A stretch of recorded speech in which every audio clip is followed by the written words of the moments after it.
Love the sound of rotor blades in the morning, huh? Morning, I'm Ed DeCampley, Chief Operating Officer at HAI. Welcome to our FAA Town Hall meeting this morning. I see a lot of familiar faces. We have pretty much the who's who of the industry here at Heli Expo this year. From our point of view, it's been a very successful show. It's going to take a long time to wipe the smile off our faces at HAI, that's for sure. A lot of activity on the show floor and a lot of great meetings going on.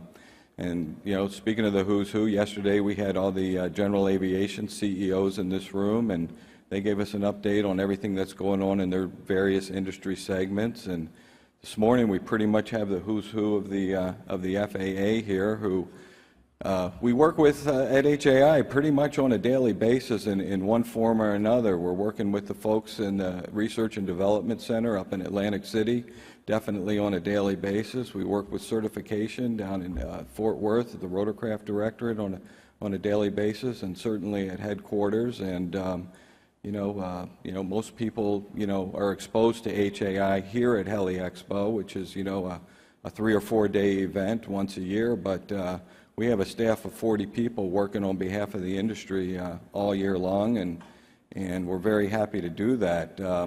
I think one example of that happened back in January, where we had most of these folks at HAI headquarters, and we went over we went over a few major topics, but I think the major topics was the new air ambulance rule that just came out, and we had most of the representatives from most of the air ambulance operators in the room, as well as some other operators from around the country, and it was a great opportunity for the operators to directly ask the senior FAA people, and all the deputies and managers were in the room as well. And you could cut right through the red tape, where you could, ask the questions, how do you interpret this rule? I mean, anytime a rule comes out, there's always questions and gray areas, and what do I do, and how do I implement this? And it just cut right through the red tape, instead of the operators calling HAI and HAI calling the FAA, and then it trickles down. I mean, 90% of the questions were answered on the spot, and those that weren't answered on the spot, they got the answer back to us in a very timely manner. So here we are again at Heli Expo. We have a few more people in the room than we did back at HAI headquarters, but we're going to have a few great presentations this morning on the organization of the FAA and some of the safety programs that they're working on, and some of the other things. And they've got some great presentations for you, and then we're going to open it up for questions and answers, so you can, have direct access here. So without further ado, I'm going to introduce the Director of FAA Flight Standards, John Duncan, to kick things off here. Thanks. Thanks, John. Yes, sir. Thanks very much. We appreciate the opportunity to be here. As was discussed a minute ago, we had the forum recently. It was a good opportunity to have an open conversation. I want that to be the case here. I'm going to have to, when we have that opportunity, I'll ask him to turn the lights down so I can see who we're talking to. But it is a great opportunity for us to have that conversation, and we appreciate that opportunity. First of all, let me apologize for my voice. I love grandkids, and they give you gifts, and this is one of the gifts that I've gotten from my grandkids is this voice for the time being. We are glad to be here. I'm glad to be here. In particular, I was in Baltimore on Monday, and I took a 2-hour delay driving into Baltimore because of the weather, and then on Tuesday, or I should say Monday afternoon, I went to Oklahoma City. Supposed to be there a couple of days, and they were expecting an ice storm, so I got out of there and came here to Florida. And when I got here, my folks said, "Don't come home on," because the weather looks nasty back there. But it's very, very nice here, and I appreciate the opportunity. We do have a few things we want to talk about, and I hope we will deal with those as conversation starters for all practical purposes. And so take notes. If you got questions, we'll do them. We'll try to keep this as short as we can, so that there are more there's more time for conversation at the end. We brought a team of folks here so that we can, first of all, and very importantly, stay attuned to what you all are doing. We've had folks here all week. It's important for us to be here and to stay up to date on what's going on within your community. So, additionally, they're here to answer questions and to help with whatever you need to be help with. So let me introduce a couple of them.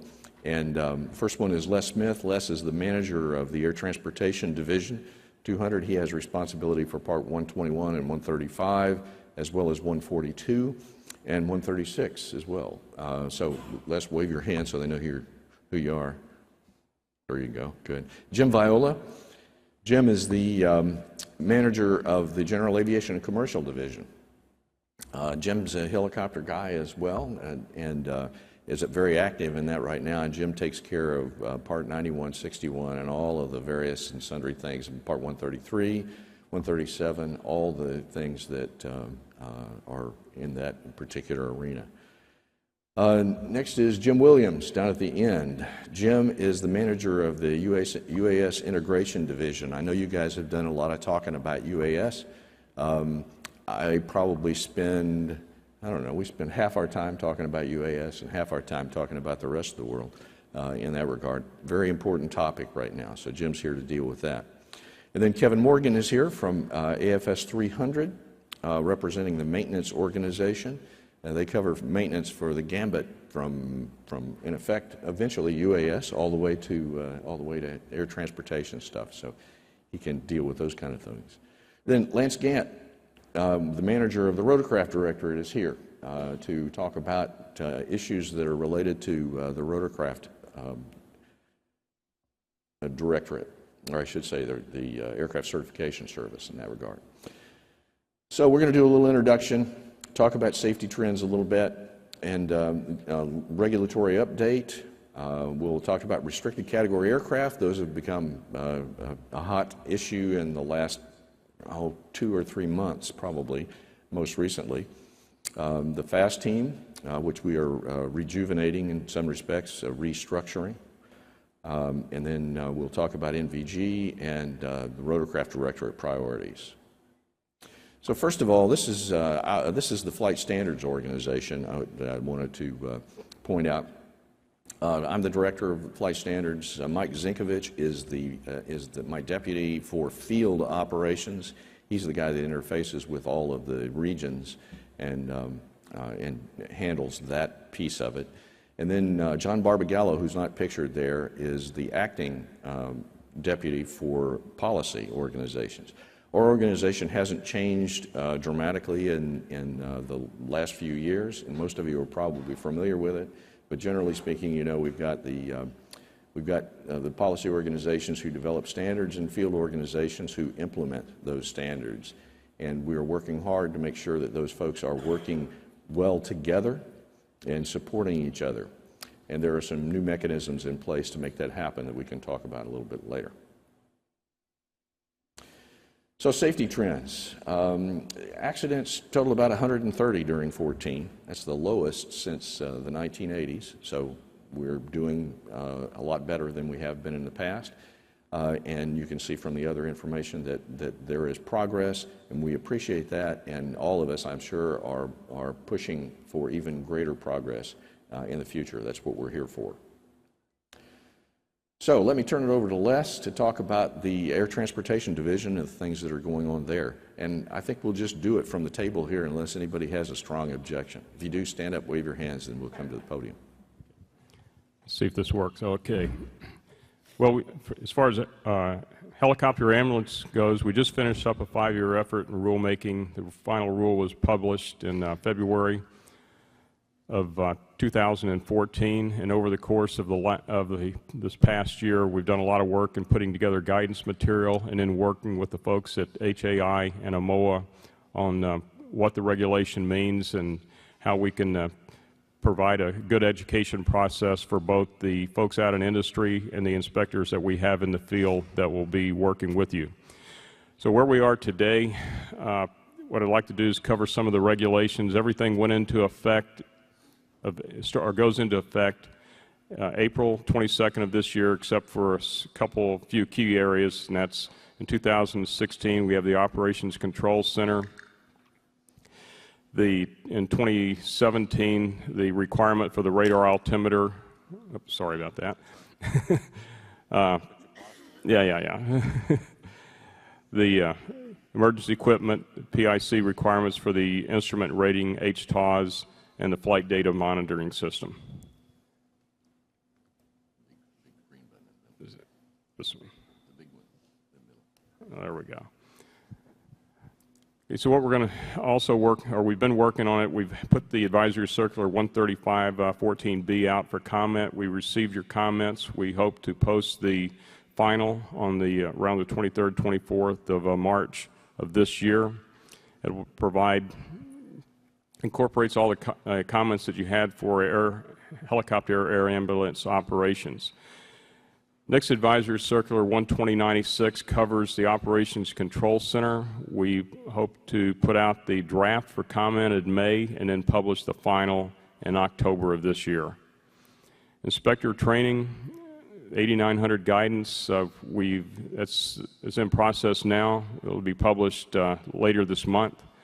And over the course of the next few weeks, we plan to work with the inspectors out in the field for an education process with them on both the guidance material that came out and any questions that they have on the regulations. And we've had a lot of productive sessions over the last few days with the folks at HAI discussing on how we're going to move forward. We've made it a commitment to them as well that every month, probably once a month or every 2 months, we'll have either telecons or polycons with them so that we get the feedback from industry on the problems that they might be having, so we can work with our folks on the aviation safety inspector world to resolve those issues. Have a follow-on rulemaking effort from the rule. It's congressionally mandated. It's underway right now. We're waiting for updates from what's called our Air Carrier Training Aviation Rulemaking Committee, the ACTARC. We're getting feedback on the pilot training standards that they believe that needs to be incorporated in that rule, and I believe probably some of you in here are on that committee as well. Air tours of the new developments. We're working on the voluntary agreements that will provide a little bit more streamlined operation from the air tour management plans that we had before. Looking at seasonal relief. In that regard, if you have some of the quiet technologies, you want to understand in the first quarter of the year that those operators would be able to fly, and the amount of hours and flights that they would fly would not count against the numbers that they have for the year. Flight data operations and data reporting has been out there for some time, and what we're doing is incorporating that into an op spec. And the last part will be to develop a joint FAA National Park Service joint training and awareness video program, and we hope to finish that and publish it later this year. Thanks, Les. Well, I'm certainly glad to be here. I started coming in, I think, the 90s, and then once I became an FAA guy and I came back in 2000, I started losing all the friends I got in the 90s, but I still kept coming. The first slide shows the restricted aircraft category, and I happen to be a Chinook guy as well, so the hardest time I've had as an FAA guy is trying to emotionally separate myself from the issues. But I got a great team that I think you've met over the week as they've been on the floor in a lot of the safety classes. I'd like to thank HAI for the opportunity that we do have a good relationship with them right out of Old Town Alexandria, where they're down. We do a lot of collaboration and partnership with them. And Stan Rose and the safety challenges that are out there, I see them very well attended. And it's great because that's the way that we're reducing the accident rate, is by all the volunteers that are in this room that are actually helping making the industry safer, because nobody wants to see the accident rate go the opposite way. So thank you. So with the restricted category stuff that John had mentioned kind of spiked again this year, was we had 6 Chinooks that were sold from the Army, and so it brought up some more questions that maybe in the past we haven't quite put to bed or captured in guidance. So we're going to try to do that as we work through the issues. But what we didn't want to do as we work through those issues for some specific operators, we weren't making any blanket statements. So if you had someone that was out there that made a blanket statement based on restricted category, the intent was not to stop what industry was doing, but to make sure we had better guidance and better standardization, and that each time we addressed the issue, we thought about it critically, and then we captured that. So we're in the process, as we work through a couple of those issues, to capture them. And as the slide talks about, you know, those are the rules that we're going with, but the intent is to make sure that we capture it, and that, you know, we're not trying to put up roadblocks for what industry's trying to do. We're just trying to ensure safety as we're required to do, and make sure we both work towards that end. So on the question that came up was type ratings was a part of that, and then the training that's allowed as part of that special mission. So we did absolutely clarify that all the training in regards to that special mission are allowed with that restricted category rating. What remains in question that we've got to be able to do is how do you capture a restricted category aircraft that's so different from another aircraft that's over 12.5 that needs a type rating that you're not type rated for. And what we want, safety-wise, is we always want the training to be done in the aircraft that you're going to fly tomorrow once the check ride is done. So that's the end goal we're going to get to.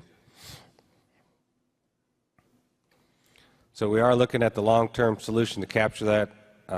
Right now, we have clarified that the training necessary to do the mission, of course, you can do in the aircraft. I mean, it's one of those common sense things we got to get there. So we were able to clarify that.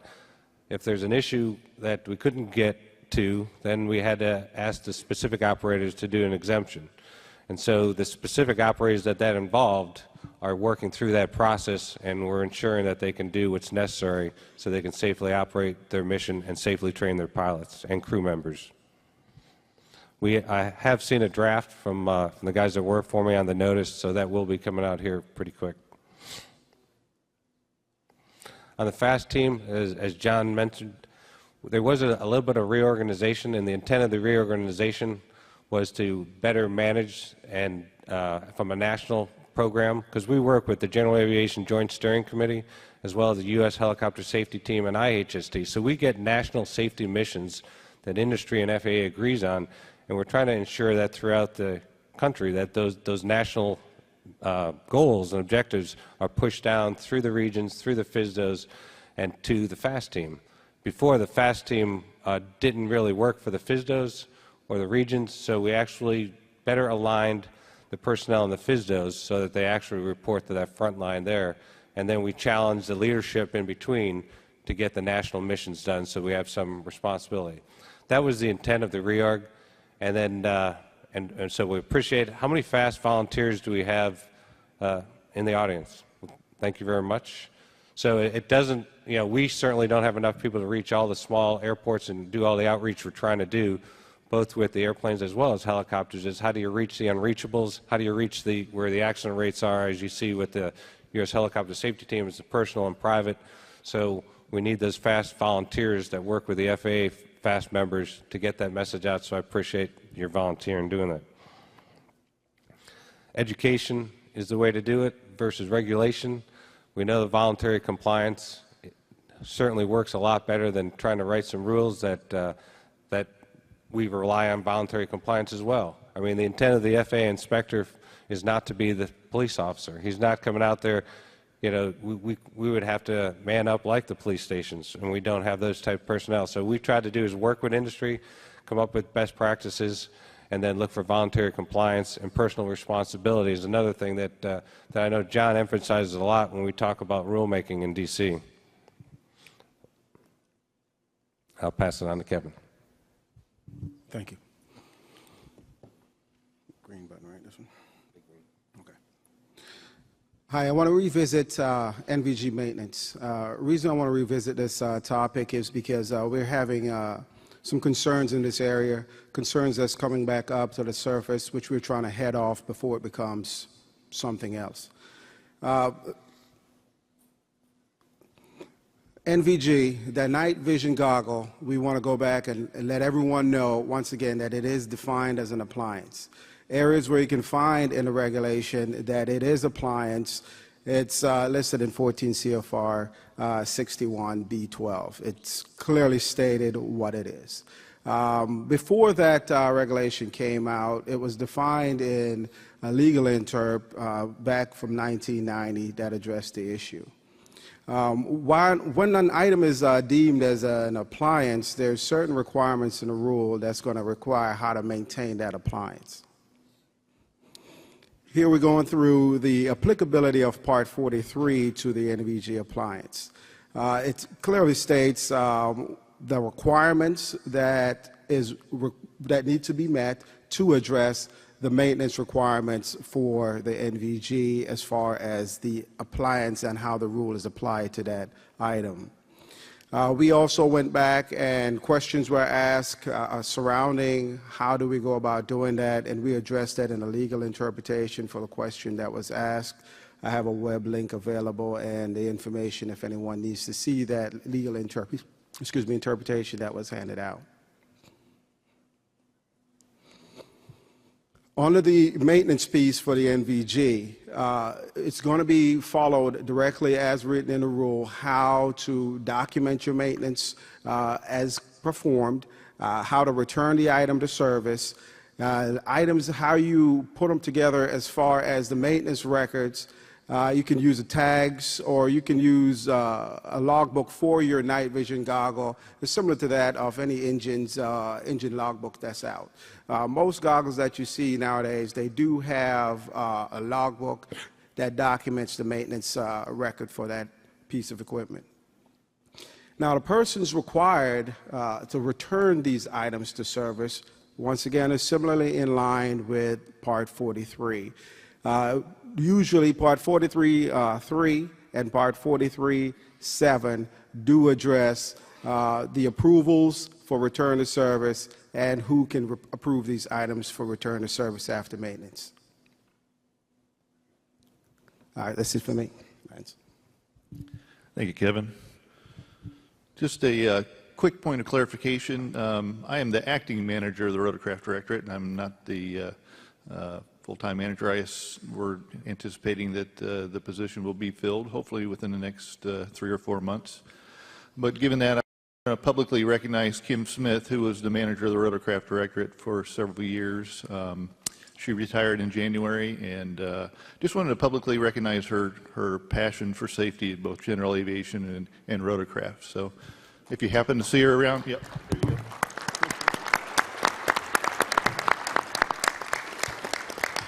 She truly did have a passion for this group of folks.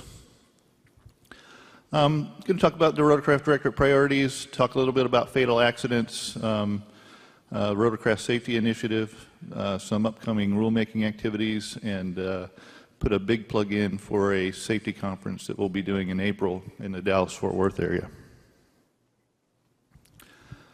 The U.S. fatal rotorcraft accident rate. I think in the early slides it was pointed out that in 2014 we had a 30% reduction.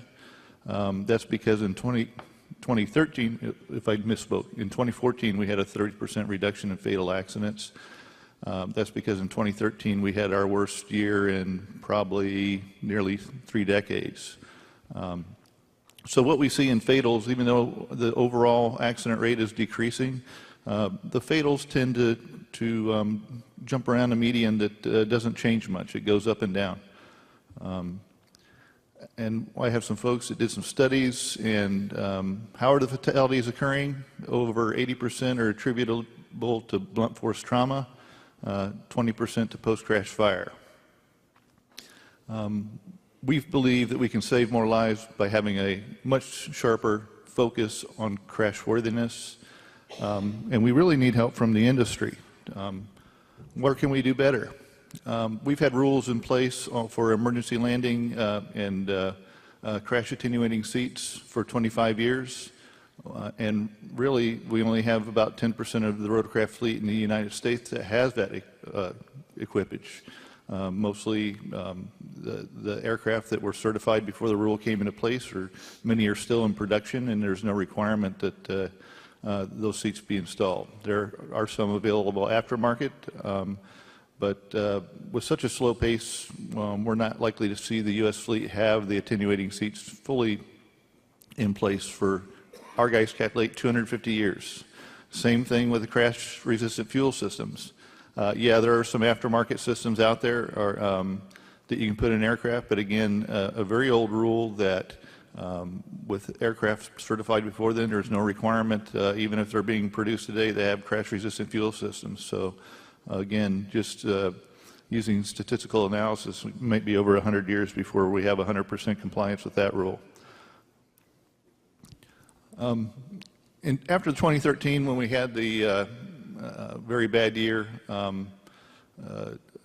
my predecessor kicked off the Rotorcraft Safety Initiative, and really the intent of that was to get flight standards and aircraft certification and other stakeholders together to see if we could find some intervention strategies that would work, that would maybe be easy to do. And we did identify some. Some of them are listed there previously, which the crash-resistant fuel systems, the attenuating seats. I think in the Part 23 GA world, they've looked at airbags in the seat belts, and this is where I think the industry, if you guys could brainstorm like we have and come up with some intervention strategies to see how we can reduce fatal accidents, we would love the help. You know, 5-year period between 2008 and 2013, we had 253 fatalities in helicopters. I know that it's not a small number. It's not insignificant. If we had killed that many people in Part 121 operations, I think there would be an uproar in this country. That would be equivalent to a couple 737s every 5 years. So just, again, I ask for your help in see if we can find some additional intervention strategies. I'm going to talk about the Rotorcraft Regulatory Organization concept. Non-required safety-enhancing equipment is a policy that was put out last year.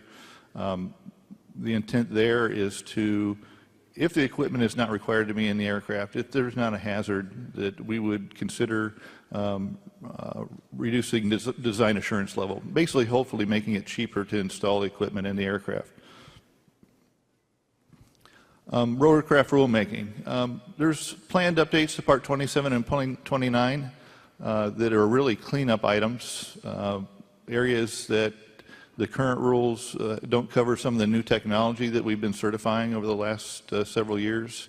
For those who 27 and 29 Category A helicopters, most of those helicopters have an OEI training mode, a one-engine inoperative training mode. We don't have rules that cover that, so we're writing special conditions every time we certify that, which is a rulemaking in itself. So the intent is, with this miscellaneous rulemaking, that we finally have some traction on to do a lot of these cleanups. So I would say keep your eye out for those rules as they come out, because we'll be looking for your comments. Earlier this week, industry held a meeting on the review of Part 27 and Part 29.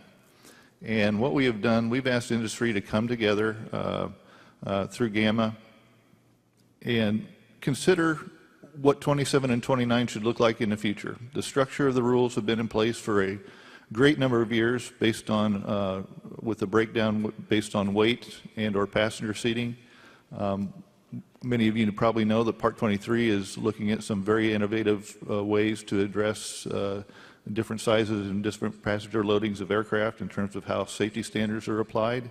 We're not saying that is a solution for helicopters, but we're asking industry to come together and give us some recommendations on where should we go with the airworthiness standards in the future. And lastly, the FAA's first annual, maybe annual, International Rotorcraft Safety Conference. It's going to be held April 21 through 23 in Hurst, Texas, which is in the Dallas-Fort Worth area. Really trying to focus on the aerial application, personal, private, and training, but it's open to anybody. It doesn't cost anything to attend. Wings and inspection authorization credits will be offered. If you go to www.FAA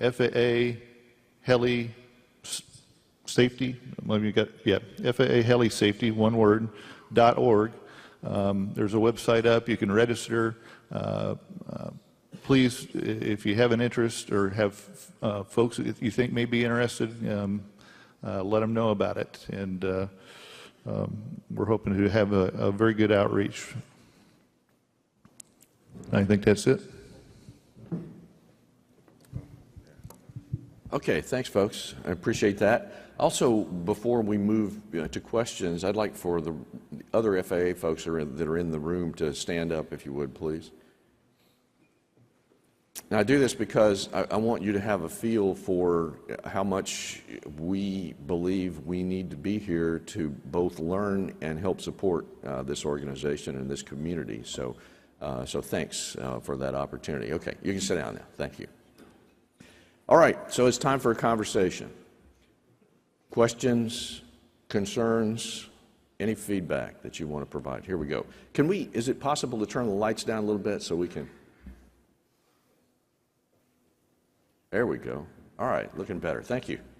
Good morning, gentlemen. My name is Seth. We run a flight instruction organization up out of Baltimore, Maryland. We've been paying very close attention to the rule changes in regards to the use of advanced aviation training devices, particularly related to instrument training. Wanted to get some feedback on you guys in terms of your timelines for seeing the changes to the rulemaking, particularly in respect to how much you get an increase in safety when folks can less expensively obtain an instrument rating and maintain instrument proficiency. Okay, I'll take that one. Well, I think you probably know that we tried to do a direct to final rule on that, and we had a little bit of an issue with some negative feedback. So I've certainly learned on the rulemaking side that slow and steady is probably ensures guaranteed success. For those not in the room, what he's asking about was the ATDs. There was a reduction of the way that a rule that had come out in 2009 that was confusing. We tried to straighten it out with policy, and we had been running that way with policy, but it was clear that we needed to fix the rule. So we went in and tried to fix the rule directly. When we did that, we actually had negative comment. That the negative comments then forced us to go back into rulemaking. But as is published on the DOT's webpage, we are doing rulemaking on 6191, so we were able to attach it to that, and so it's on that timeline now, and so you should see it here within the next couple months. And we're going to, it's not as, we understand there's a gap now that took effect in January, and we're doing our best and moving as fast as we can. Yeah, I can add to that just a little bit too, and say that to just support what Jim said, we see the value in making that change, and we're doing that. Hi, I'm Rob Rhodes, Director of Engineering at Columbia Helicopters. Really appreciate the update that you guys did on the restricted category aircraft. It's certainly been a journey for all of us going through this process. It's my understanding that there's going to be an update to Order 811056, and I was wondering about the timeline of that and the sort of things that we'll be looking forward to whenever that comes out.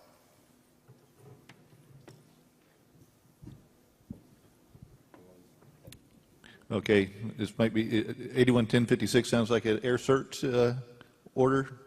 Yes. That's a good question. Any of my staff down there know anything?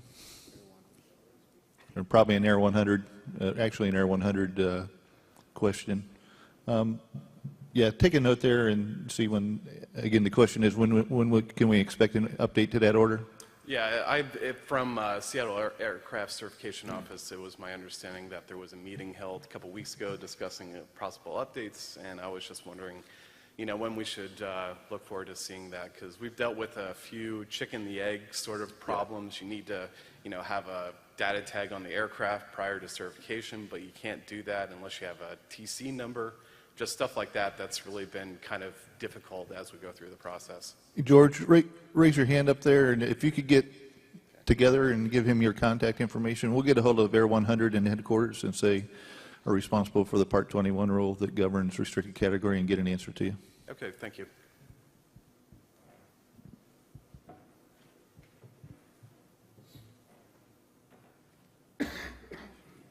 Morning, guys. Lance, Milton Geltz with Metro Aviation. My heart leapt a little bit when I didn't see that acting in front of your title there this morning, so I was hoping that was real. So we'll keep hoping for you and praying for you. I had one rhetorical question maybe on this. I saw that there's 1 day delegated to training your inspectors for this new, the first part of the new rule that goes into effect April 22nd this year. We feel, I think, at Metro Aviation, and I think get the sense from the other people that we're in contact with, that we have met and done all the groundwork to comply with that rule as it's written. But my fear is, and again, this is kind of a rhetorical question, my fear is that possibly in that training that occurs 1 month before the rule goes into effect, that there's going to be something that comes to bear, comes to light that we have not considered, or something that comes out of the training is not consistent with the conversations we've had with the FSDO inspectors. So I make that comment. It's kind of hard to believe we're not going to have issues when you have 1 day of training with 29 days of effort to make sure that everybody's compliant with that rule. So that, again, that's just a comment, and I hope we don't have any problems. The other question is, can you give me just a brief feel for where wireless technology is in relation to EFBs and consistent use in the cockpit? Because that is going to be a huge benefit to us in complying with some of the new rules for the EMS industry.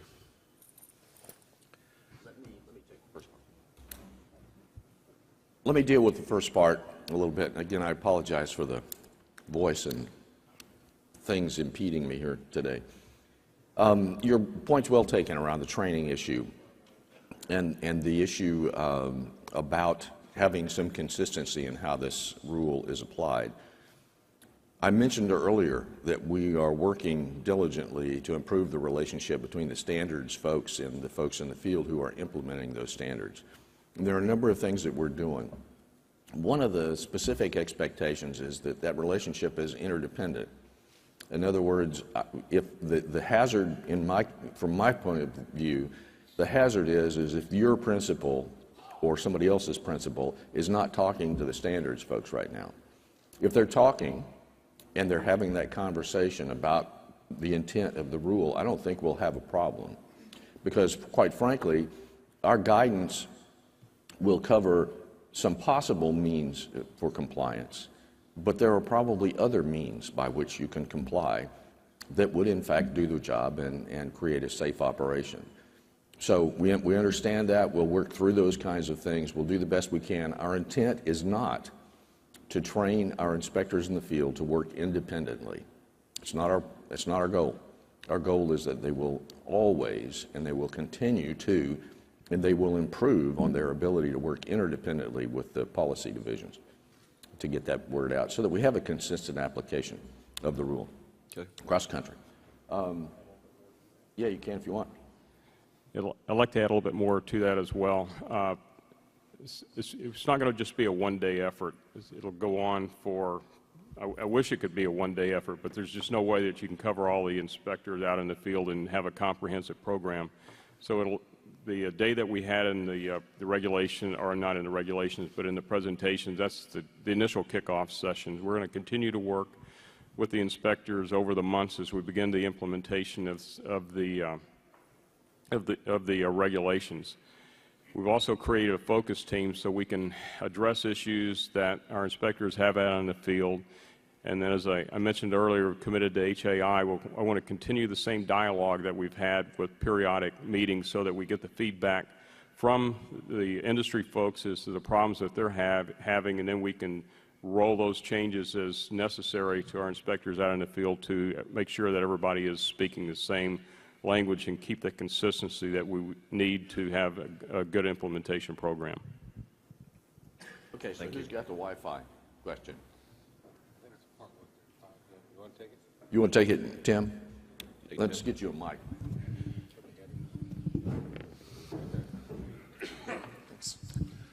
Yeah, so Wi-Fi on helicopters is interesting. We haven't had a lot of interaction with them yet.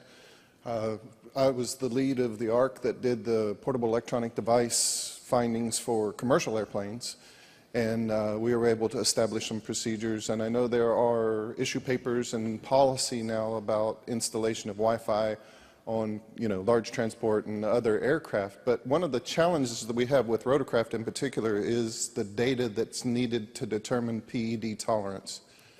So one of the critical factors about allowing use of Wi-Fi and EFBs, for example, are the MC considerations that you have with the critical systems on board. And one of the key factors of that is the path loss, or the amount of attenuation that you'll see to the victim system's antennas.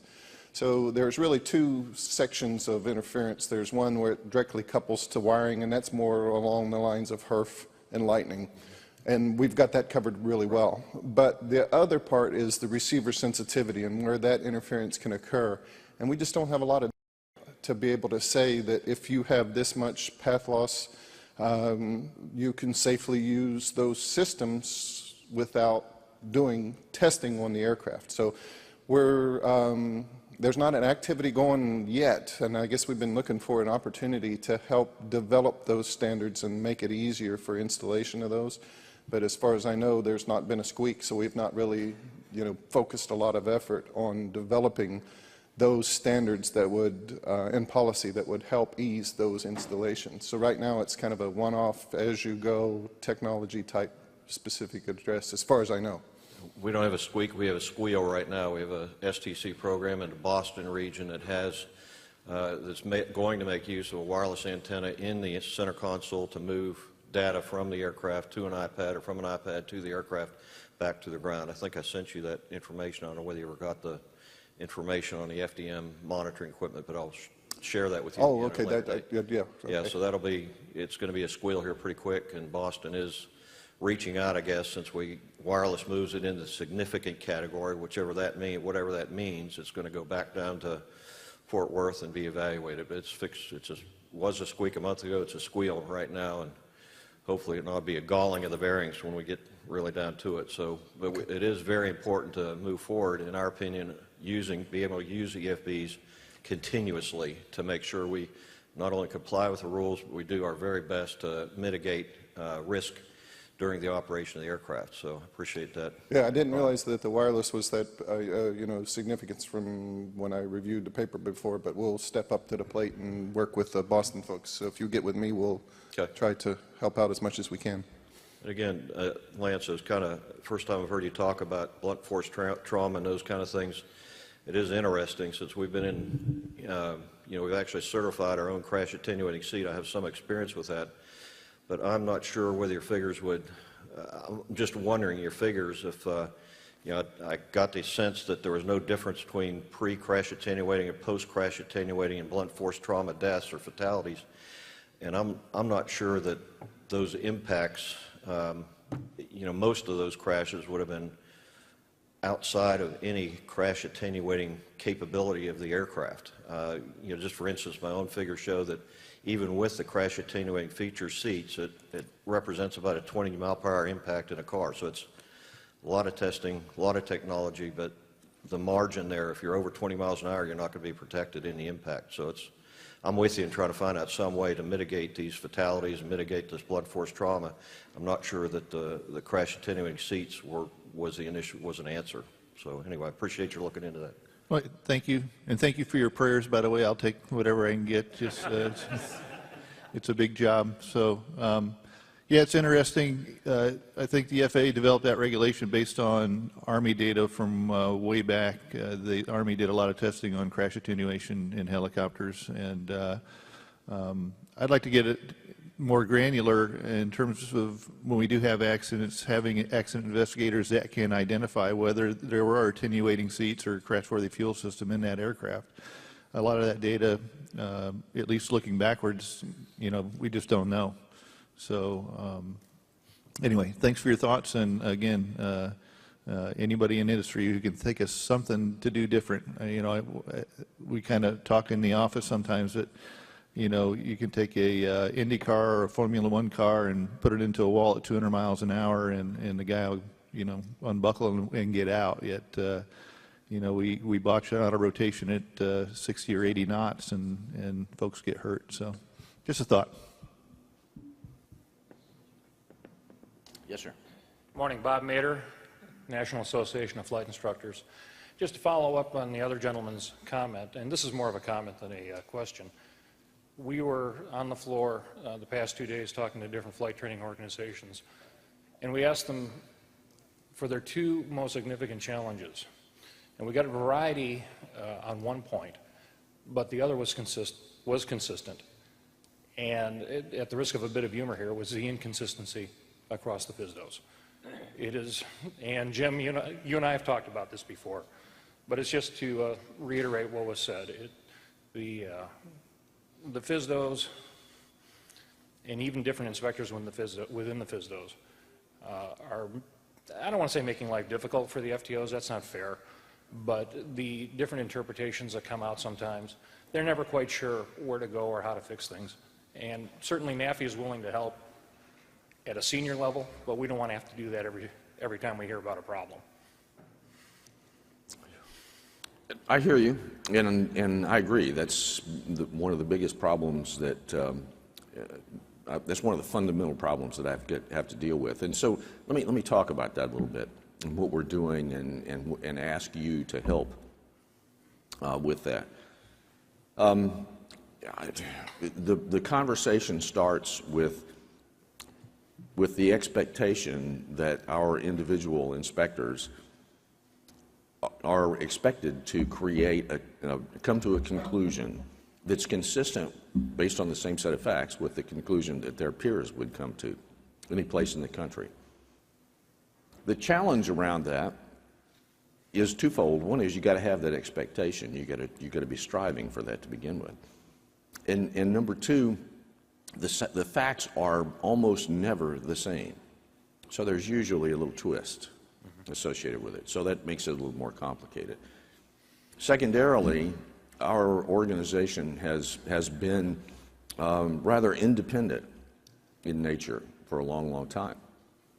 And we're moving to change that. I talked a minute ago about interdependence. We fully expect our folks to be interdependent. Now, that's not going to happen overnight. I should say we fully expect them to be interdependent. It's not going to happen overnight. We're going to have to develop that.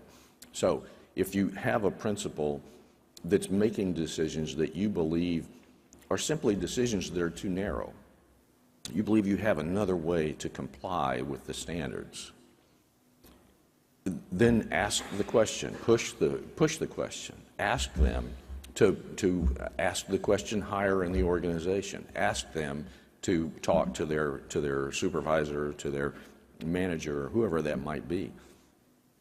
I realize that the industry is very concerned about reprisals, in effect, in those kinds of circumstances. But folks, there's only a couple of ways out of this. One is for us to build those relationships that will support that, or pass the information to us, one way or the other. And we have mechanisms to do that. We've had mechanisms for a while, but it means that we've got to both be working at it. Right. We've got to both be stepping up and asking those hard questions. One of the things, and I'll just for clarity, let me tell you what I tell my folks all the time. I expect them to strive for that consistency. And by the way, these are performance expectations and their performance standards. To use interdependence to get there, and to use critical thinking, because I expect them to be looking at what you've proposed, measuring that against the standards and the guidance that's out there.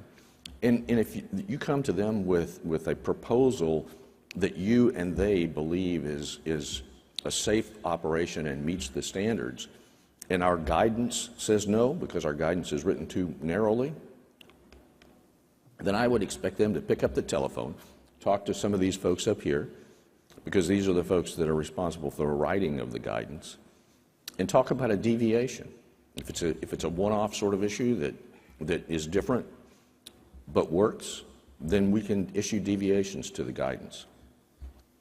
Secondarily, if we keep running into these things, then we need to change the guidance. We need to write it more broadly so our folks will be able to deal with it more effectively.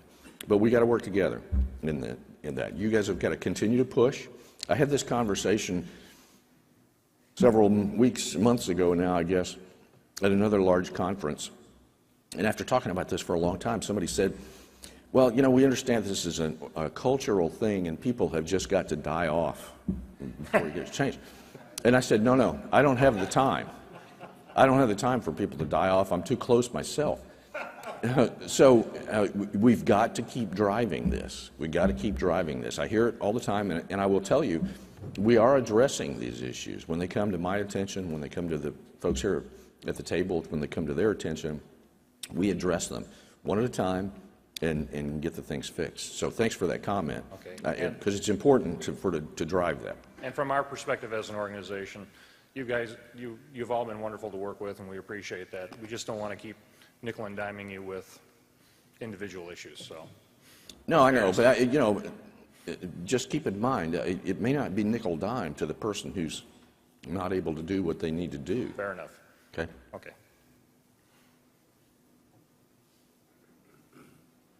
Yes, sir. Good morning. I would like to first thank you to Mr. Viola for making this statement on the pilot rating for restricted category. How is it supposed to be determined? I would like to ask, could you elaborate what was the final decision on that? So right now, if you have no type rating, the expectation is that you need a type rating in that aircraft.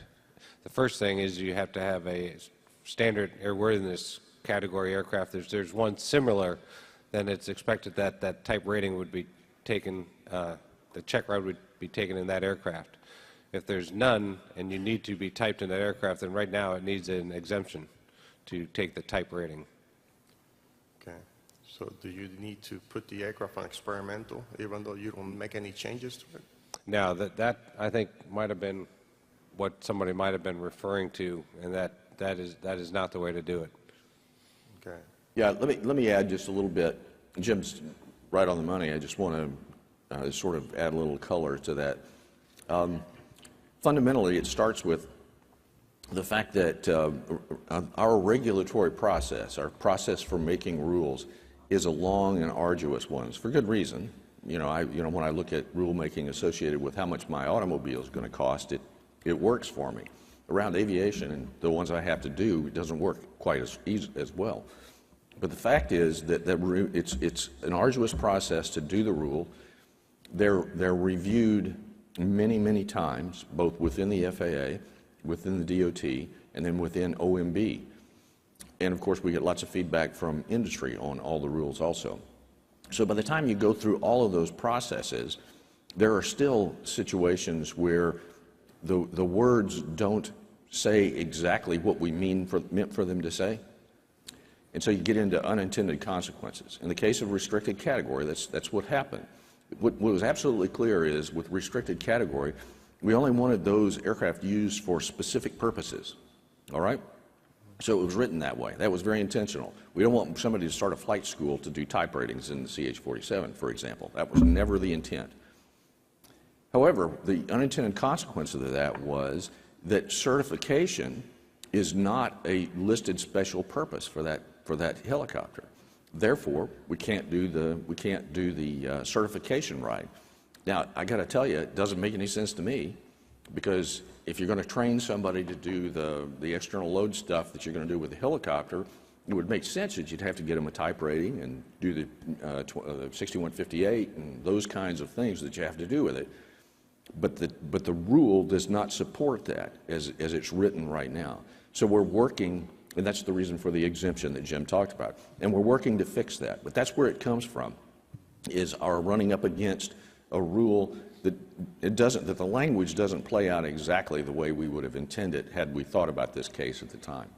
And so the exemption, what that does is now we know what's going on with that specific restricted category aircraft and what's being done, and it prevents the flight school from giving type certificates in a restricted category aircraft.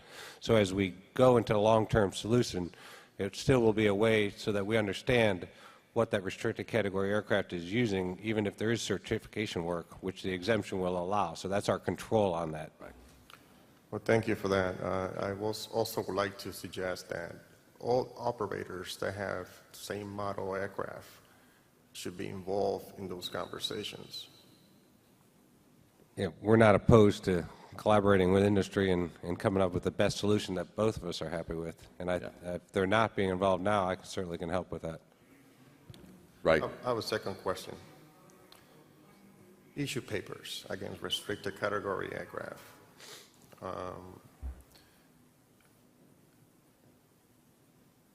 Is there common practice to do that with just one operator, or is it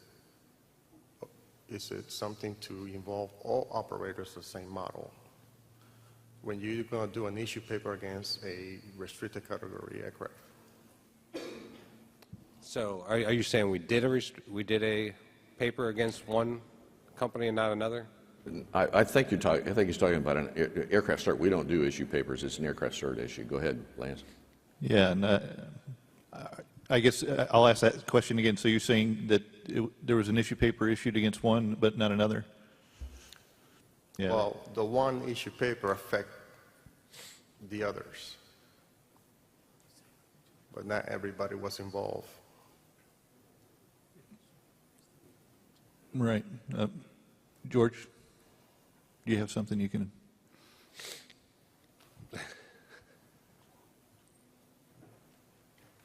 Maybe we can discuss by ourselves, or do you want me to answer?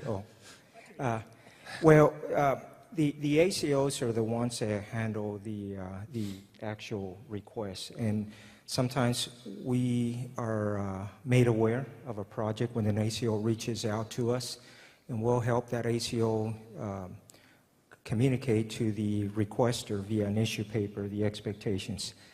When we have multiple projects across several ACOs, instead of having each ACO try to get an answer in the future when they approach us, we try to reach out and find out if there's multiple projects across the country with multiple applicants, and try to coordinate one issue paper that will work for current projects and future projects. And our point of contact in the staff, Tyrone Millard, tries to do that. And I am aware that there was a recent project, and we found out there were multiple projects and some future projects. So we have reached out to several ACOs and try to coordinate a standard issue paper. So I'm not sure that's what's happening in this case, not knowing the specifics about which project had an issue paper and which other one didn't, or the future projects was seeing something that got coordinated prior to them asking for the guidance. Okay. So, yes, if there is a future project, that input was not part of the consideration for that issue paper. But anytime there's an issue paper that is generated in the future, if there is something that the applicant wants to propose that is different than previous projects, we are definitely open to making adjustments based on new information that we may not have been privy on the initial application. So our issue paper is not a permanent policy. It is not standard policy. It is just guidance that we use in the interim, and if we see that we need to update our policy so we don't have to be doing these issue papers, we're always looking for that type of updating our policy. I have one last question. Restricted category, of course. With the 811056A forum that you will be having very soon to review that order, will you be open to taking suggestions from designees who are very intimate to the TC process of this aircraft to provide some input? Well, I think, and that goes out, there will be an internal FAA review, then I believe it'll go out for public comment before it gets issued finally. So, well, it doesn't have to. I guess we could, again, this is an Air 100 question on whether they'd want a public review of a change to their order. So I guess we'll just take that question back to them. Of course, the FAA will take your input anytime. If you'd like to write a letter, you can send it to us, we'll get it to headquarters, or you can send it to Air 100 and say this is what we think is wrong with the order. This is just suggestions. No, Yeah. I don't see nothing wrong with it. It's Okay. just room for improvement. Yeah, and let me add just a little bit to the general thing around restricted category helicopters, because there has been a lot of requests for can we participate with that. The issue around restricted category helicopters in this narrow issue has been about the issue of doing type ratings and training associated with the special purpose for which the helicopter is involved. There has never been any disagreement about whether you should be able to do that. We completely agree with industry. It doesn't make any sense not to be able to do that kind of training in preparation for the special purpose that the helicopter was intended for. The question is, how do we make that happen in the face of the black letter of the regulation? How do we deal with that process, which is largely an internal process for us? So the conversation about what the outcome ought to be, we had, and I think we're largely in agreement about what that should look like. And it's just a matter of us working through it. We've got the interim answer, which is the exemption process, and we are set about to fix that in a more broad way internally. Thanks. Thank you very much. Good morning, gentlemen. My name is Brian Lorenz. I'm owner of 702 Helicopters in Las Vegas. We're a flight school. We're a 91-147 air tour operator, and we're also a CATS testing center. Try to wrap my questions into one, just because I know we're short on time. But in the Las Vegas area, it's kind of a niche market, I guess you could say. But we've had issues. First off, the FAA, the FSDO there's a lot of great people that we've had the opportunity to work with there, and I appreciate their help. Also, thank you guys for having this, and we're looking forward to the heli safety seminar that's coming up. But the problem we've had is we've met so many great FSDO people because they keep changing constantly. We have our 141 approval for our private pilot syllabus, rotorcraft. It took us 2 years before our POI said, listen, they're going to change me. They're going to give you somebody else, so I'm going to get this through for you before I leave, because if I don't, you're never going to get it. And after he did that, it's been 2.5 years now since we've submitted our instrument, commercial, CFI syllabuses. No one has ever even reviewed them. No one gives us any kind of feedback. When they did shift us to a good POI who was trying to make progress for him, he stopped calling. And so I started calling him, and he never called me back. And I said, what's going on here? And I found out, guess what? We got a new POI. I don't know who it is yet, but we're going to have a new POI. Another thing that we have an issue with is there's no DME in the Las Vegas area at all. We're a CATS testing center. We now have a 147 maintenance school there that's going through their own issues, but we get people all the time who come in and say, hey, I come in to take my airframe, my power plant, my general, where can I go to take the ORL and practical for this? You got to go to California, or you got to go to Albuquerque, New Mexico.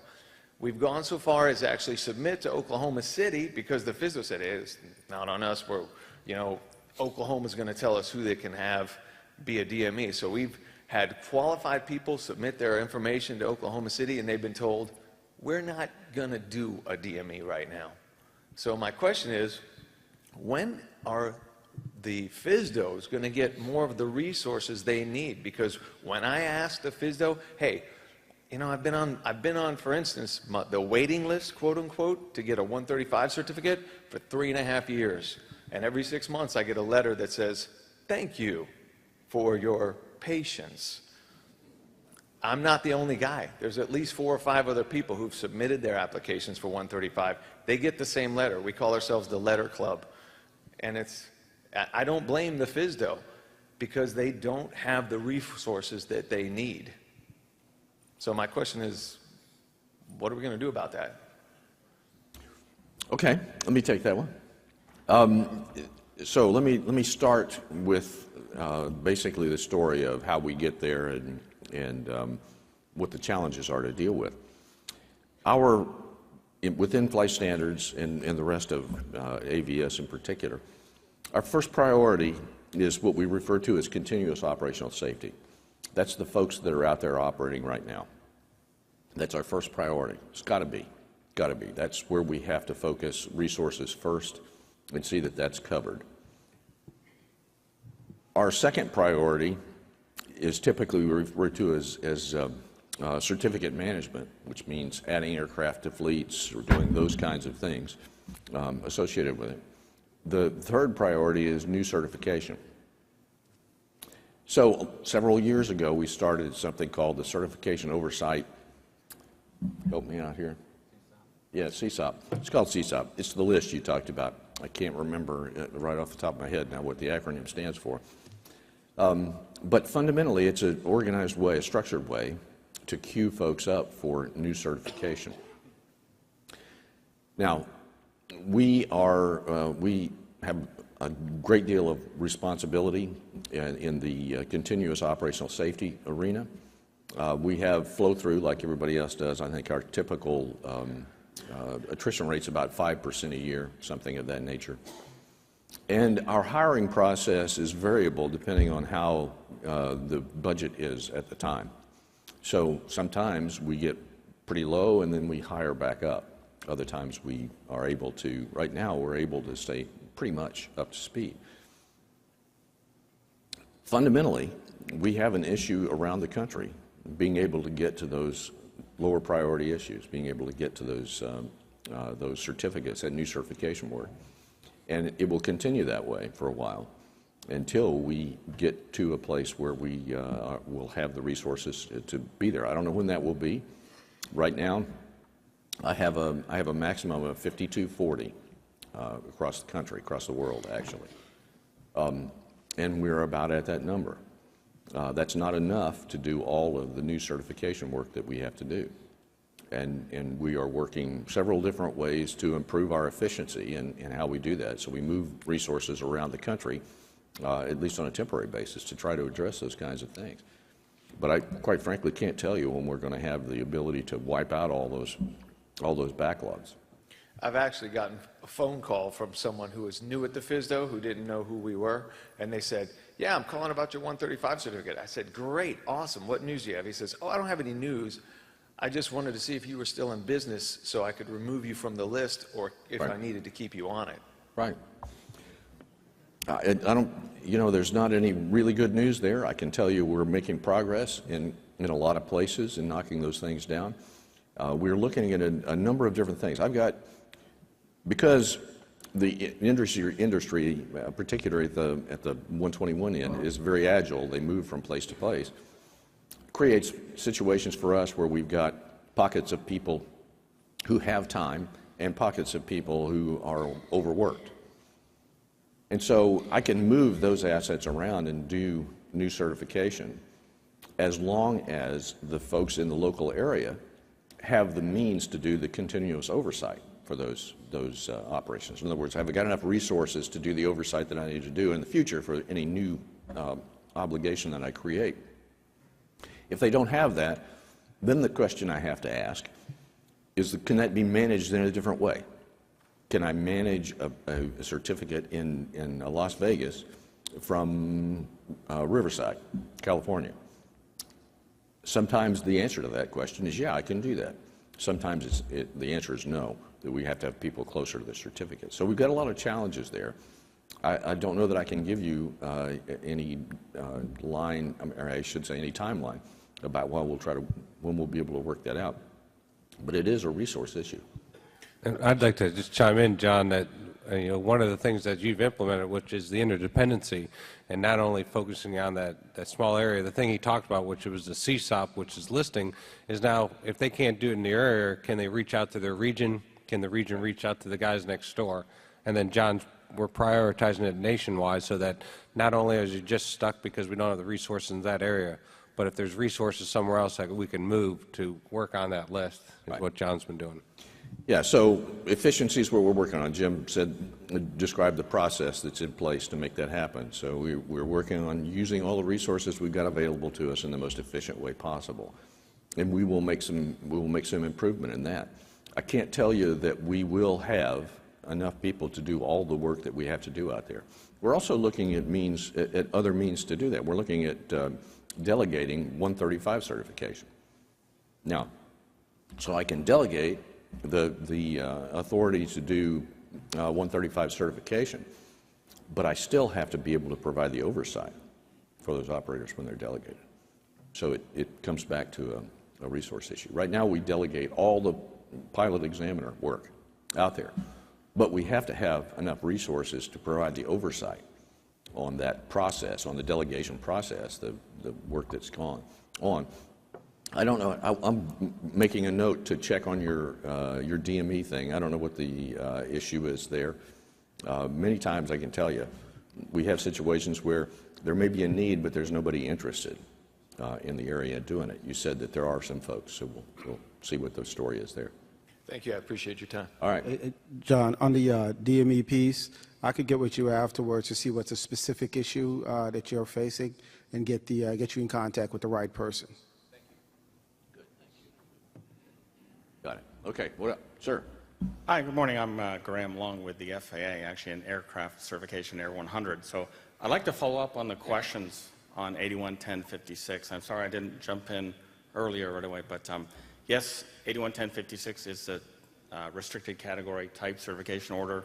We have just started working on a revision to that. There's a team of engineers from the directorates and the ACOs.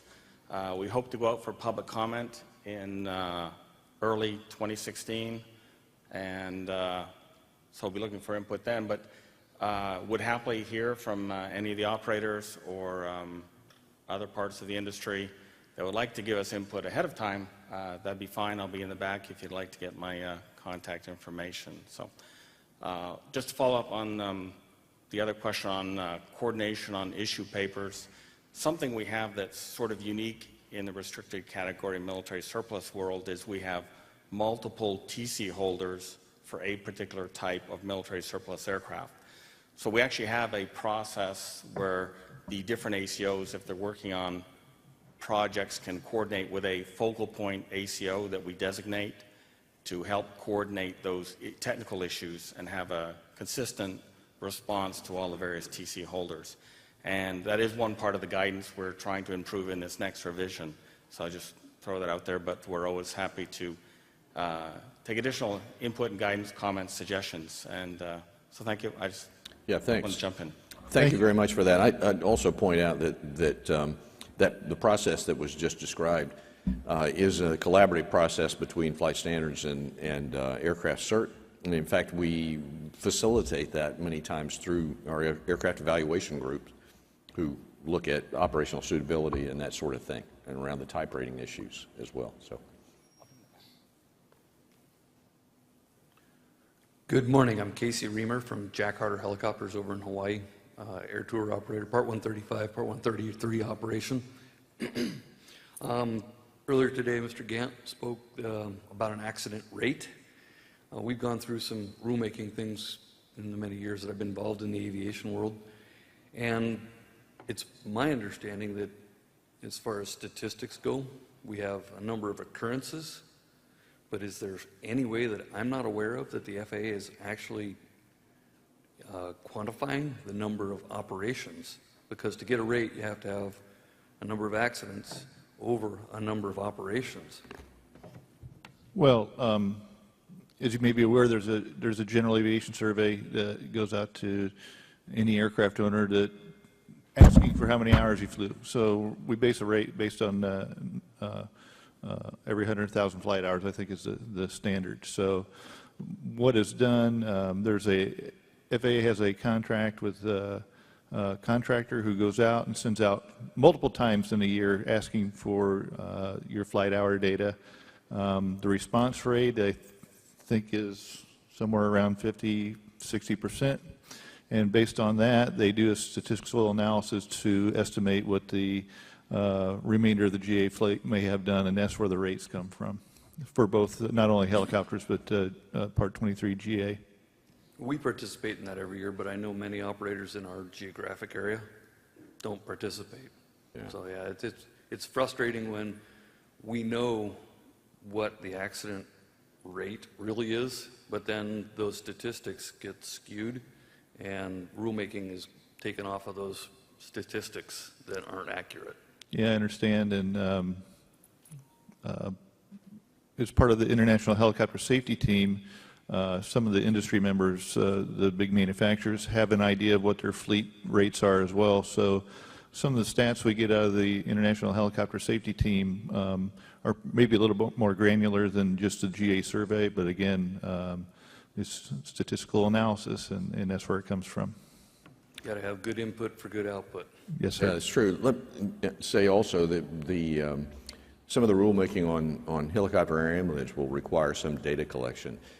And the voluntary nature of data collection is really important to address, because in rulemaking you got to do cost-benefit analysis. And believe it or not, one of the highest costs that we have to deal with is that data collection. And so those are really hard things to take on. We have to be very careful about how we take those on, because got to be able to prove that benefit is equivalent to the cost for all practical purposes. In this day and age with the computer systems that most of the companies utilize, I can tell you the number of enplanements in 5 minutes. Yeah, I agree. I'm just telling you from an economist standpoint that gets costed out pretty expensively. On another issue, and Mr. Duncan, this is more addressed at you, participated in the interaction that we had on the internet, and you were on the committee that was with HAI, was it about a month ago? Yes, sir. We spoke about or you spoke about the Part 135 radar altimeter requirement, and there was a statement made about the congressional mandate to bring that forward, and also the NTSB recommendation. We've done some research, and for the Part 135 world, our understanding is that the FAA reauthorization bill of 2012 did not include a congressional mandate to include radar altimeters in all Part 135 operations, and the NTSB recommendation was for the commercial fleet, but it was only in operations where there was operations in whiteout and flat lake conditions. And we're strapped with, in 2 years, having to equip our fleet, which is only 4 helicopters right now, soon to be 5.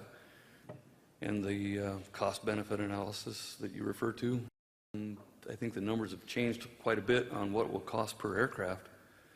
At least $30,000 for our aircraft, each one. One of the high-volume tour operators with a large fleet came up with a number in our helicopter tour operator committee meeting, $1.2 million for their 50 aircraft. I'm wondering if the economic analysis was proper. And when we talked with a couple of the gentlemen that were at our tour operator committee meeting about deviations, exemptions, is there really any possibility of making that happen? Because when you spoke in the web conference, you said the only way to change the rule was through rulemaking. Well, exemptions are always a possibility. Everybody has the right to apply for an exemption or to submit a petition for exemption. In that regard, the rule does not take into account deviations, I don't think. That has to be specifically stated in the rule if that's a possibility, and I don't recall that it is. So, the only thing I can tell you is that we go through an arduous process both to evaluate the safety benefits as well as the cost benefit associated with those things. And that information is in the rule. I'm not extremely familiar with the cost benefit analysis off the top of my head. I'd have to look at it. I don't know whether the costs that you described were considered in that. But there was ample consideration and given to that and to feedback from the community through comments. We take all that very seriously, and then we work the rule through all the processes I talked about and come to a conclusion. And that's where we are right now. We have the rule, and it's always possible to ask for an exemption. You got to do several things with an exemption. You got to show public interest as well as an appropriate level of safety compared to what the rule would require. So did you want to add something else to that, guys? Did you want to add something? Well, one follow-up on that. In our meeting the other day, one of the operators made a comment that a radar altimeter is not extremely useful in the environment in which we operate, and the aircraft that we operate under Part 135 are not required to have a directional gyro, an attitude gyro, a turn and slip indicator, but we now are in 2 years having to put an instrument in that won't provide us with as much information for a pilot as those 3 instruments would, or one of those instruments would. Understand your point. Go ahead. You know, the rule provides for a deviation, but it's only for those aircraft or the helicopters that are weigh less than 2,950 pounds. So the option is to apply for an exemption if you want relief for that specific operation that you would have from the rule. Okay, thank you very much. Thank you. Glad you're here today. Thanks. Hello, I'm Chris Easley from the Air Medical Operators Association. And I'm standing too close to the microphone, so I'll move back a little bit. First off, I'd like to thank Mr. Smith and his team at 200 and 250 for all the time they spent with us working through the issues with the rule. We had several hours yesterday, and that was a great dialogue. Also, a continued commitment to meet with us as the rule is implemented, which I think is a great commitment. I'd like to return to one of the things we talked about yesterday, which is the timing issue. We've got the guidance and the draft op spec coming out in late March, and then the implementation, the effective date of the rule in late April.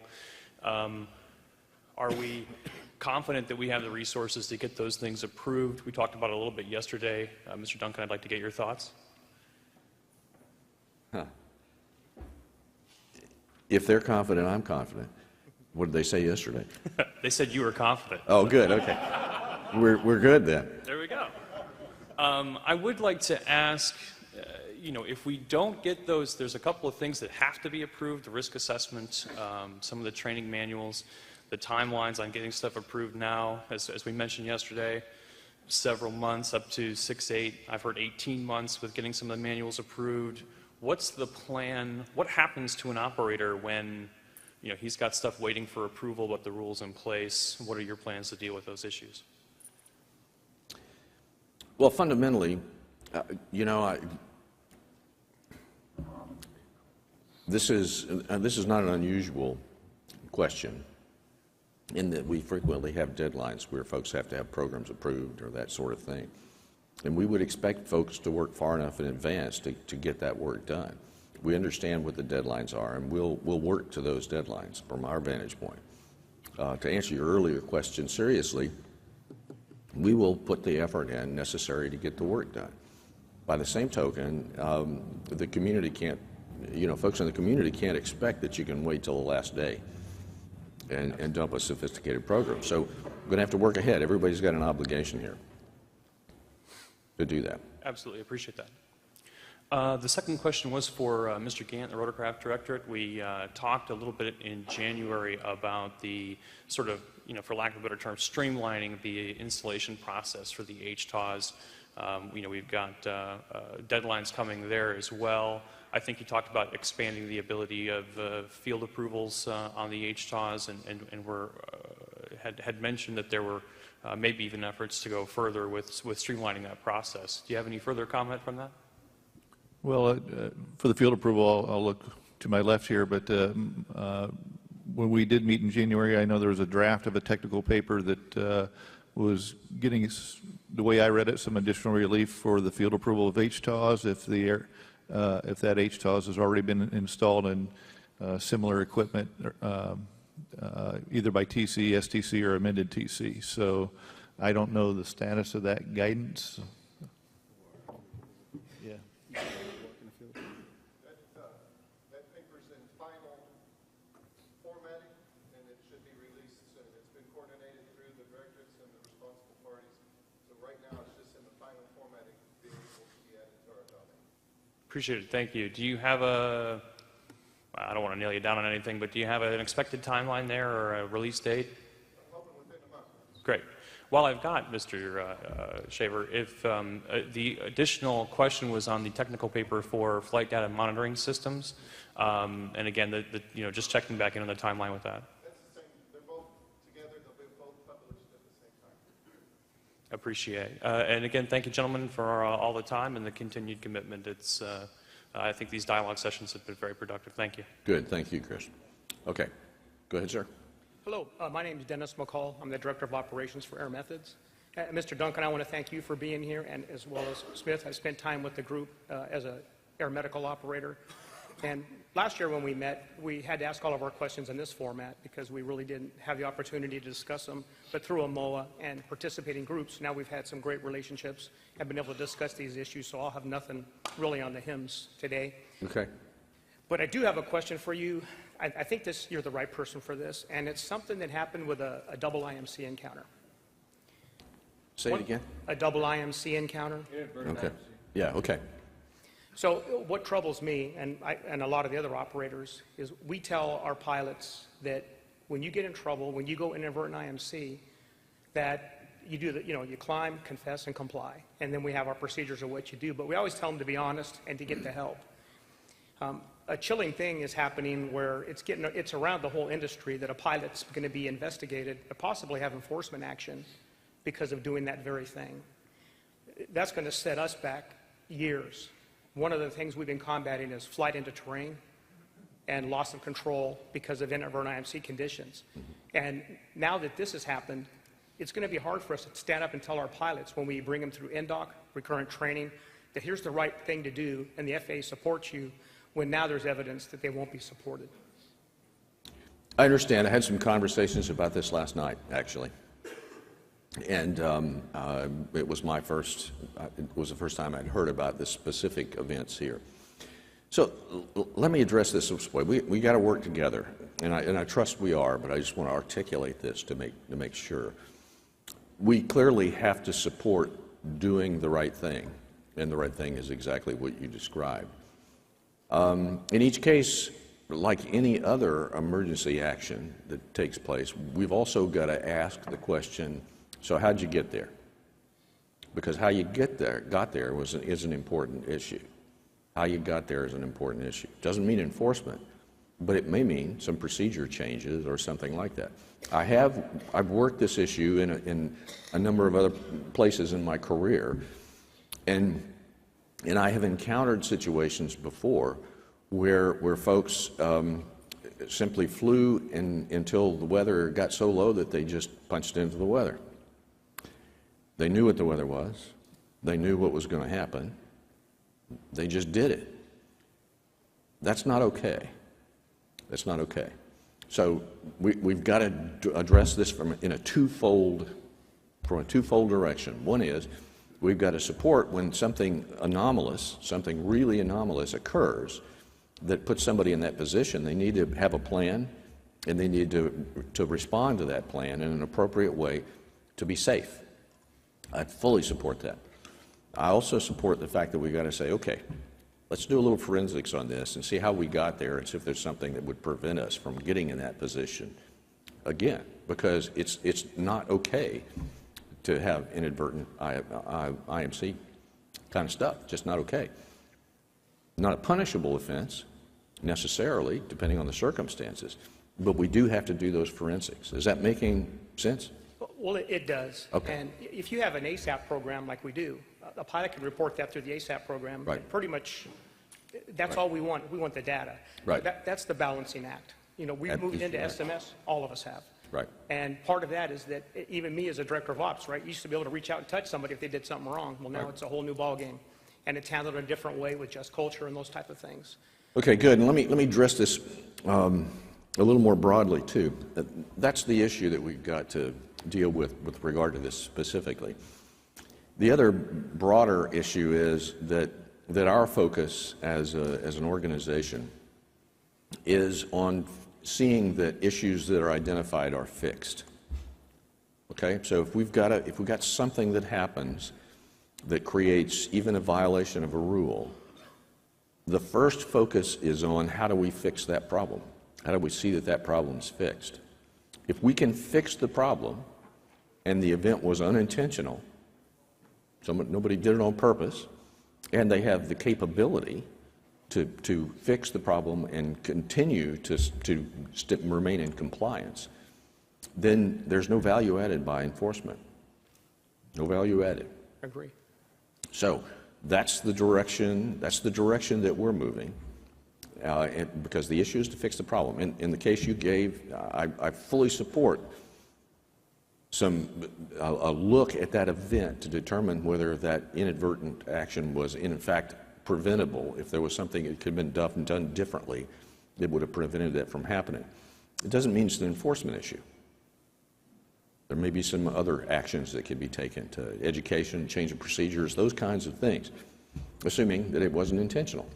The highest risk to safety in the nest are folks that intentionally don't play by the rules, or those folks who are incapable of playing by the rules. That's where enforcement is the best tool for us. Otherwise, we can fix it. We can see that it's fixed. Okay, I'm finished with that. No, well, I'm glad to hear your thoughts on that, and I figure that you probably do support what I'm asking for, and I think the best people to investigate this are the operators. We'll take care of our own pilots, and then we'll get back to you and let you know what we did to fix it, as opposed to going after a pilot. Well, that's part of it. I would prefer that was a collaborative effort, that we are jointly looking at what the best method for fixing is, because sometimes those fixes are systemic within the organization. Okay, very good. Second thing, you're going to have that meeting on March 23rd with the POIs to discuss the new HAA HIMSS rule. Mm-hmm. Used to be a document, maybe it's still out there. It was called the Part 6191 FAQ. You could go online and get it, and that was a very valuable tool. What about something like that, as opposed to just having the helpline? Yeah. Okay. So one of my predecessors, as I came to Washington, the first job I had in D.C. in 2006, one of my predecessors had just been bitten by an FOQ list. And so he had all the FOQs killed in that regard. Now, realistically, one of the issues with FOQs is kind of like when I'm trying to repair my computer, I'm getting anxious and I'm getting impatient, and so I take the first thing that looks like it might be related, and it might not be the right thing. It might be the wrong answer. So FOQs are a little problematic for us. I think it's our best interest that we develop that interdependence and the ability within the policy divisions to give more concise and timely answers to questions that come up, and we'll deal with it in that way, and then our guidance follows in that regard, so that we've got something there that I think is a little more substantial. We'll consider it, but I have some reservations that Randy folks. Well, as well stated, those are good reservations to have. I want to talk about resources again, and wherever my friend is, it was just talking about their flight school and they can't get their exams done. I got 38 inspectors at Air Methods full-time. I'll give you 3. You can have them right now. I'm just kidding. You're wanting to pick the 3, though, right? Yes. Oh, okay. That's what I thought. That's what I was afraid of. You have their names. I've offered that to several people exactly the same way. I'm just trying to be generous. I don't want to be hogging all the So resources. let me leverage your generosity. The fact of the matter is that as we move to SMS, and while SMS is not required for this community directly, you will see us leveraging the principles of SMS, and I know many of you are involved in SMS. SMS shifts the burden of doing a lot of the oversight stuff that we do to the operator. The operator's going to have systems to monitor their performance and do those kinds of things. And we believe that over time that will allow us to reallocate resources. And so we may be able to take those 3, only I get to pick them. We may be able to take those 3 folks and move them to doing certification work or whatever the work is over time. But we're going to have to, we're all learning around SMS, and developing those relationships that are necessary for SMS to work like it's supposed to. So we'll see how that works.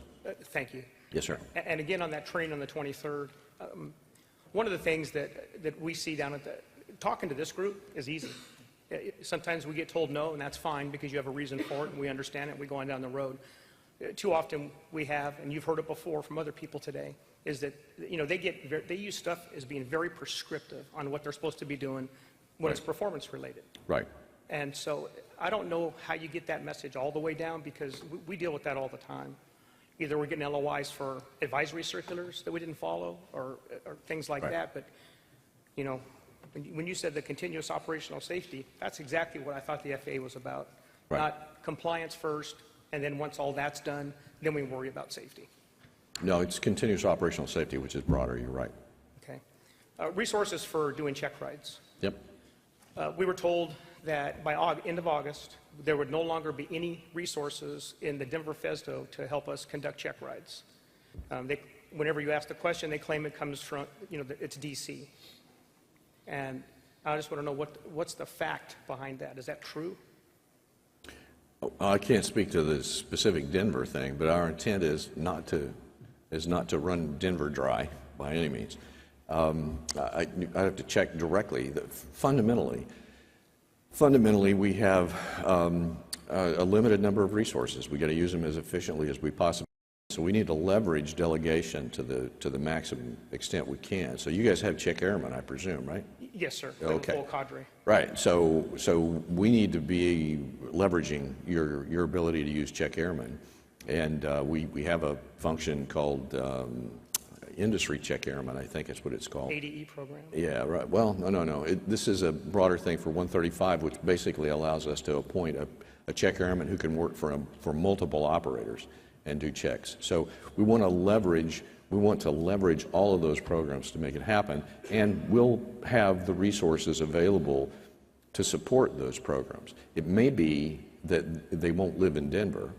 They may live somewhere else, but we'll get them to you where we need to get. Now, I know there's lots of stories out there about waiting way too long for those resources to happen, but I am putting a great deal of pressure on that particular system to help them understand we need to be more agile, we need to be able to respond in a timely way. Okay, yeah, and to be clear, I should have stated that we have a bunch of check airmen. Yeah. We could actually handle all of our activity. Right. But they have to do all the initial checks for initial approval of check airmen. Yeah. And that's what they said they won't be able to support. Yeah. Okay. Well, we'll get you some support one way or the other. Okay. That's it. Thank you. Yeah, that's fine. Okay, so I'm being reminded that the time's up, but if you guys got nothing else to do, I don't for a few minutes, so let's take a few more. Go ahead, sir. Good morning, sir. One of the things HI has been talking about is our military to civilian transition in terms of there's pilot shortages, there's mechanic shortages, and bringing folks over and transitioning them in. I have met a lot of individuals. I'm a veteran myself. I've met a lot of guys that are having trouble finding jobs, and it seems like a lot of it comes down to aircraft experience, particularly type ratings. In response to that, I went and asked one of the largest simulator training providers and type providers in the United States on, hey, what programs do you guys offer that would allow veterans to use VA benefits under a 141 program or a 142 program to get a type rating? And the answer was, well, we have stuff for airplanes, but we don't have anything for helicopters. And to me, that was like, okay, what's the issue? And the problem was that they can't maintain their TCOs with all the different locations, so they have to get a specific one for each course, and it seemed like it would make more sense for an overall company to be able to have something that was approved.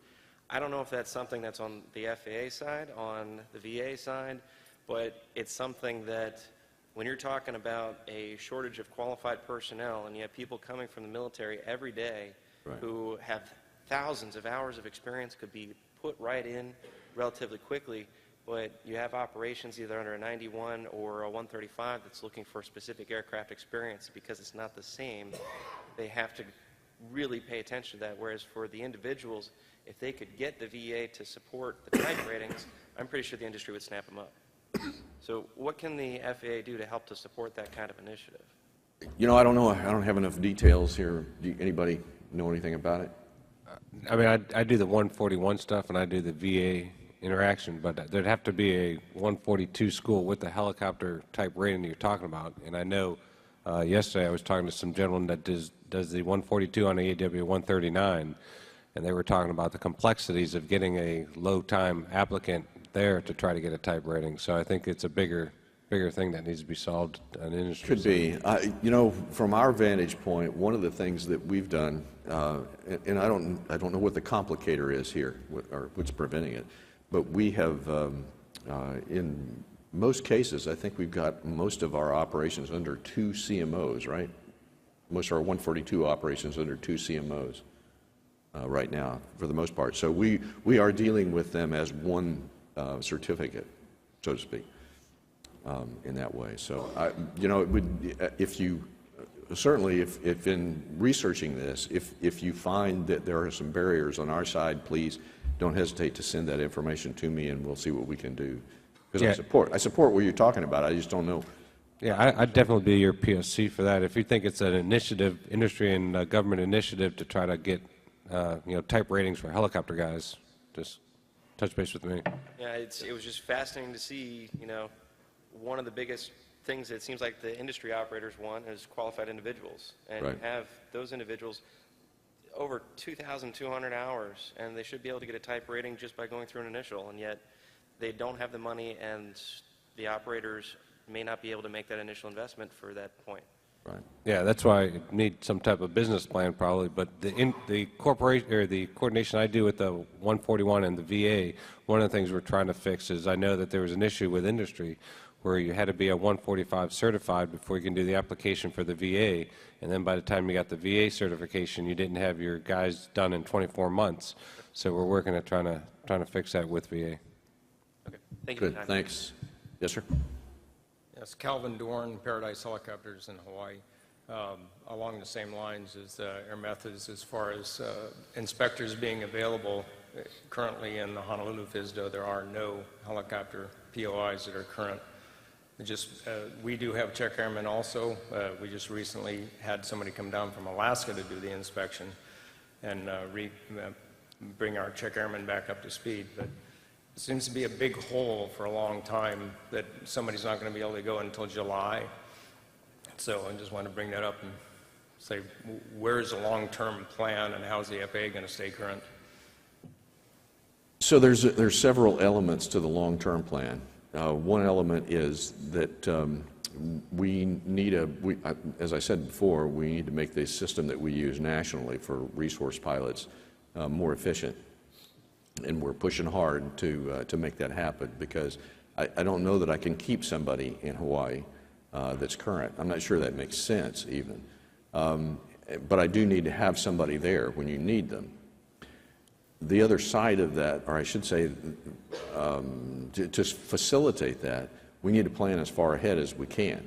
If it's possible to schedule a long ways out, then we need to schedule a long ways out to get the job done. I know there are sacrifices associated with that, but challenges associated with that. But fundamentally, I think that's the only option we have is coordinate in a way that we can get the right people to the right place at the time that we'll get the job done. But fundamentally, it is a challenge for us to keep enough people current to do the jobs we need to do. One other element we're looking at is when do we have to be current in that regard. And most of what goes on in here, the person who's doing the check ride is at a crew seat, in a crew seat probably. If you're in a crew seat, you need to be not only current, but you got to be competent in the aircraft. I don't want my folks in an aircraft doing a check ride that they're not competent in if they're in a crew seat. If they're in a jump seat, that's a different story. I'm not sure they need the muscle memory. They need the experience and background, but I'm not sure they need the muscle memory because there's not anything they could do with it sitting on a jump seat. So we're working those issues. We understand the problem, and my intention is to make sure that when you need a check ride, we'll have the check person available to do the work. Yeah, and I do appreciate the FAA bringing somebody down from Alaska, but it does seem like Hawaii, with all the helicopters there, we should be able to have at least one inspector be available. We just have to see how that plays out. Yeah, I hear you. Follow up. Okay. On the radar altimeter requirement coming down the pike. as Mr. Reamer said, we're not required to have an attitude gyro, DG, or turn slip indicator. Just what will that radar altimeter do for us? Right. And I'll leave it at that. I hear you. Thank you. Sir? Good morning, John. Chris Meinhardt, Director of Maintenance for Methods. Thanks for staying a little later. A lot of the operators that we associate with are very heavy into SMS and have achieved great levels within the pilot program. There's been a lot of discussion in the last few months in regards to FAR Part 5. Will there be any guidance issued to FSDOs or operators on how to transition from the pilot program to FAR 5? Because right now in discussions with our FSDO, they don't know, and in some cases they're looking at, I wouldn't say SMS to stop, but at least not be validated because now there's a rule, but there's no way to bridge that gap. So is there any thoughts on how we can go from the pilot program to FAR 5? Yes, there is a specific program going on, and I can't remember what what they're calling the interim system, but we've been working for a while with 121 operators on an interim system that moved them, initially it was just the NPRM, moved them toward the requirements of the Part 5 NPRM so that they were closer and to the ultimate Part 5 rule. It got them in position. I'm not sure why there's the disconnect in your particular situation. We'll have to ask that question and say. I would, however, promote. Does anybody know what the date is for the SMS conference out west?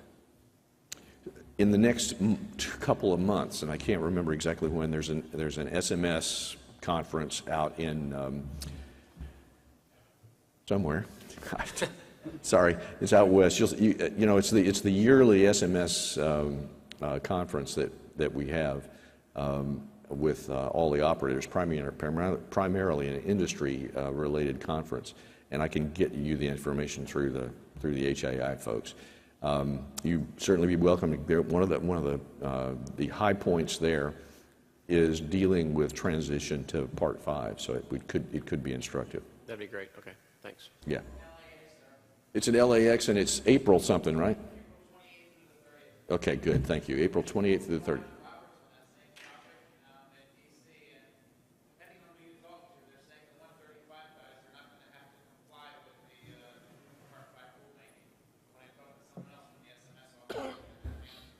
Okay, so whoever said that is exactly right. There's no mandatory requirement to comply, but I would certainly applaud the effort and support it.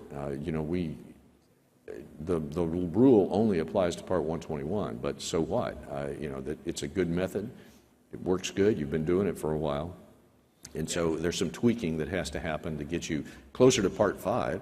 Or get you within the range of Part 5, but so what? Let's do that, and we'll support it. My understanding is that 135 can volunteer for the SMS Part 5. Yeah. And then you're held accountable to that FAR. Okay. But our FSDO today is stating that they're not sure if the pilot program is still going to be there, how it's going to integrate with Part 5. Okay. And if you are volunteering for Part 5, you are held accountable by Part 5. Okay, we'll sort that out. I'm not sure about the held accountable, but certainly, and let me back up a step. There's a difference between being held accountable in accordance with the rule and being held accountable to your program. I would assert that if you're exercising an SMS program right now, we're going to hold you accountable to your program as you have it. You know, we're going to be talking, if you're not playing by your program, we're going to be talking to you about the validity of your program in that regard. I think that will carry forward. But I don't know about how the rule is written. I'll have to look. Yeah, the way we see that is, as how it's been explained to us, is being held accountable to the rule for enforcement. Okay. For me, that's a conflict in terms.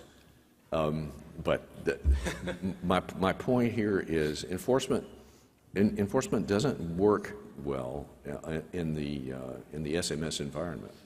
In a true SMS environment, you ought to have buffers. Number one, the target is you don't violate any regulations. You stay within the standards because you've built in buffers to prevent you from exceeding the regulatory standards. And if you don't have those buffers in place and you repeatedly exceed the regulatory standards, that seems to me it draws some question about the validity of your SMS, and that's a more serious issue. But fundamentally, within that, it's a conversation about how do we fix this problem, not about enforcement. And I'd like to chime in to what John's saying here is something that he's been talking about, and it's continuing to educate flight standards on where he sees his vision going. And as Dennis mentioned earlier, the case with the double IMC, if you had an SMS process that dealt with that pilot, and we looked at that process and we approved that SMS, then we would say, yep, if you are taking care of that pilot in accordance with what you said you'd do and those safety issues, then that's what we look for, is that you're doing what you said your SMS says you'd do. Yeah. Okay, thank you. Yes, sir. Good morning. My name is Ed Newton. We're required to carry rotorcraft flight manuals on board our aircraft. And due to supplements, some of those manuals are ballooning to 3 and 4 volumes. And there seems to be some inconsistency in the field as to whether the operator has the ability to remove those supplements that does not apply to his aircraft, or whether he has to carry all the volumes on board the aircraft. Can someone shed some light on that? Yeah, Les and I just leaned over and said, put them on an iPad. Okay, that's approved to carry him on board electronically? Well, it could be. Could be approved. It's got to be approved, but it could be. Some folks are doing that. Okay. In that regard. That doesn't really answer your question. It's just the iPad's got a lot of capacity. I think we'll have to... We're trying to work on that, so they're accessible. What is the wording? I mean, we're trying to get some guidance on electronic documents, electronic signatures, because we don't want, number one, is it performance-based? Is it safety-enhancing? Those are the two questions we'd like to start with.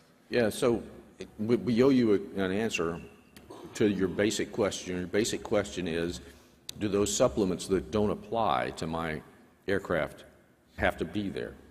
And I don't know the answer to that. Do you guys?